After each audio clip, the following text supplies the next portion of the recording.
नमस्कार, आप देख रहे हैं नवभारत लाइव और मैं हूं आपके साथ पीयूष तिवारी।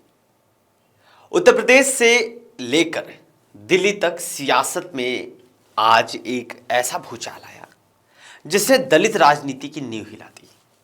भीम आर्मी चीफ और आजाद समाज पार्टी के अध्यक्ष, जिनका नाम है चंद्रशेखर आजाद, और सामाजिक कार्यकर्ता हैं रोहिणी घावरी, इन दोनों के बीच एक कथित कॉल रिकॉर्डिंग वायरल हो रही है। और इस ऑडियो में न केवल बसपा के विलय की बात की जा रही है, बल्कि बहुजन राजनीति के सबसे बड़े चेहरे मायावती और मान्यवर कांसीराम साहब को लेकर ऐसे दावे किए गए जिन्हें सुनकर आप दंग रह जाएंगे।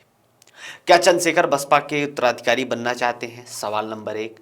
और क्या कांसीराम साहब को लेकर वाकई में कोई बड़ी साजिश हुई थी? सवाल नंबर 2। इन सभी सवालों को मैं आपको जवाब दूंगा इस पूरी वीडियो में। आइए, बने रहिए हमारे साथ। सियासत में ना कोई अस्थाई दोस्त होता है और ना ही कोई अस्थाई दुश्मन, लेकिन जो सच में इस वायरल ऑडियो में छिपा है वो दोस्ती और दुश्मनी से कहीं ज्यादा ऊपर है। इस बातचीत में सुनाई दे रही आवाजें कथित तौर पर चंद्रशेखर आजाद और रोहिणी घावरी की हैं। बातचीत की शुरुआत होती है एक गुप्त समझौते से। रोहिणी घावरी दावा कर रही हैं कि वो चंद्रशेखर की मुलाकात मायावती से करा सकती हैं। शर्त सिर्फ इतनी है कि यह मुलाकात पूरी तरह से गुप्त रहेगा। लेकिन असली धमाका तो तब होता है जब चंद्रशेखर अपनी पार्टी के विलय के बदले बसपा के उत्तराधिकारी या राष्ट्रीय अध्यक्ष की कुर्सी मांग लेते हैं। सबसे पहले आप ये ऑडियो खुद ही सुनिए। पहले वो भेज, मायावती से मेरी मीटिंग करा। मैं सच में करा दूंगी, और अगर आपने उसके बाद मुंह वो करा ना, मुंह फेरा ना, मैं सच में करा लूंगी। मेरा कमिटमेंट है। वो मुझे कैसे घुसना है, कैसे बात करनी है, वो छोड़ दो। जब कमलनाथ जी के पास ले आके बिठा सकती हूँ ना। भाई तू प्रयास करना, मैं तुझे कहना जाऊंगा ना मिलने, पक्का जाऊंगा। और ये सीक्रेट मीटिंग होगी, हम तक रहेगी ये बात, ठीक है? चिल्ला चिल्ला बता के दूंगा सबको। जो सारे दुश्मन एक्टिव हो जाएं पहले, है ना, और वो पहले उस औरत के दिमाग में भर दे वो सारी चीजें जाके। मैंने साइलेंट हो गई। अगर वो आपसे बोलेंगे कि अपनी पार्टी विलय कर दो तो क्या करोगे? ऐसे कहूंगा उत्तराधिकारी मुझे बना दो, कर दूंगा। नहीं, उत्तराधिकारी वही बना रहे, कुछ और पद नहीं। क्या दे सकते हैं इसके अलावा मुझे? राष्ट्रीय अध्यक्ष बना दे। तो बता। राष्ट्रीय अध्यक्ष उत्तराधिकारी अलग अलग हो गए? एक ही होता है। बसपा में तो वही उत्तराधिकारी है, वही राष्ट्रीय। ठीक है, राष्ट्रीय अध्यक्ष कदम तो बना देना मुझे, मैं इस पे भी राजी हूँ।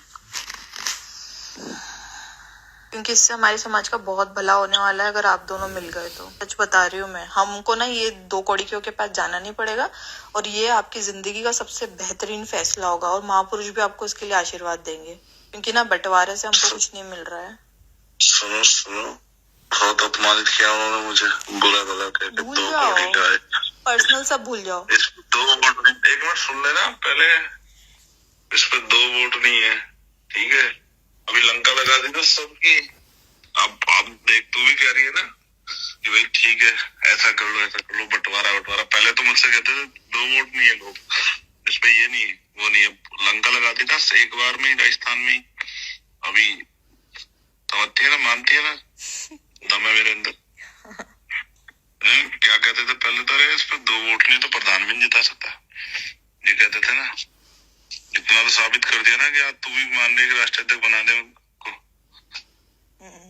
ये बातचीत यही नहीं खत्म होती। इस बातचीत का सबसे काला हिस्सा वो है जहां चंद्रशेखर आजाद कथित तौर पर मान्यवर कांसीराम साहब और मायावती के रिश्तों पर विवादित टिप्पणी कर रहे हैं। चंद्रशेखर दावा करते हैं कि मायावती ने कांसीराम साहब को ब्लैकमेल कर उत्तराधिकारी का पद लिया। यहां तक कि उन्होंने मायावती के भाई पर पिस्तौल तानने और गंभीर झूठे आरोप लगाने की भी बात कह डाली। इतना 3 साल में पैदा कर दिया ना, कोई मायावती को इस तरह टक्कर नहीं दे पाया ना बेटा। तो ये अभी तुझे हल्की लगी है बात, लेकिन ये कड़वी बात है कि अभी तक पिछले 30 सालों में मायावती को टक्कर नहीं दे पाया इस तरह से, जिसने उसको मजबूर कर दिया उत्तराधिकारी बनाने में। तुझे पता उसकी वाइफ भी आ रही है, मैंने सुना राजनीति में। अच्छी बात है, आना चाहिए। इंटेलिजेंट लेडी है, डॉक्टर है, यंग है, और वैसे भी भाजपा बसपा में महिलाएं हैं कहाँ चर्चित चेहरे, तो चाहिए भी। तो तुझे एक बात बताऊं मैं तुझे, मैंने तुझे बहुत दिन पहले एक बात बताई थी मायावती की, जो उसने साहब के साथ किया। अब तो मेरी बात लिख के रख ले, वो समय आ गया कि मायावती के साथ वो होगा। भले तो फिर मेरी बात को इग्नोर कर देना, नहीं ऐसा नहीं वैसा नहीं, मैं तेरा लिख के देता हूँ। ये परिवार ना मायावती को वहीं लिया घुटनों पे, और मैं लिख के देता हूँ। हो सकता है मायावती से जबरदस्ती करवाया, ये उनकी हैसियत नहीं थी, ठीक है। मायावती ने ये उत्तराधिकारी का पद काशीराम साहब को ब्लैकमेल करके लिया। उसके भाई ने साहब की छाती पे पिस्टल रखा, ठीक है। मायावती ने बात कही कि मैं समाज में जाके कहूंगी कि काशीराम ने मेरा रेप किया। मायावती ने निजी स्वार्थ में सब चीजें की, इसके भाइयों ने इसका साथ दिया, इसी भाई ने साथ दिया, इसलिए भाई प्यारा है, इसलिए इस भाई के बच्चे प्यारे हैं। यह ऑडियो क्लिप जब सोशल मीडिया पर आग की तरह फैल रही थी तो नवभारत की नजर इस पर पड़ी और इस ऑडियो को ले आके आपके सामने रखा गया। लेकिन नवभारत इस ऑडियो की सत्यता की पुष्टि नहीं कर रहा है। लेकिन अगर ये दावे सच होते हैं तो बहुजन समाज की राजनीति में एक बड़ा सा मोड़ जरूर आ सकता है। मायावती के उत्तराधिकारी को लेकर चल रही चर्चाओं के बीच चंद्रशेखर का यह कथित बयान आने वाले दिनों में बड़ी सियासी जंग छेड़ सकता है। अब देखना होगा कि बसपा और मायावती की तरफ से इस पर क्या प्रतिक्रिया आता भी है या फिर नहीं।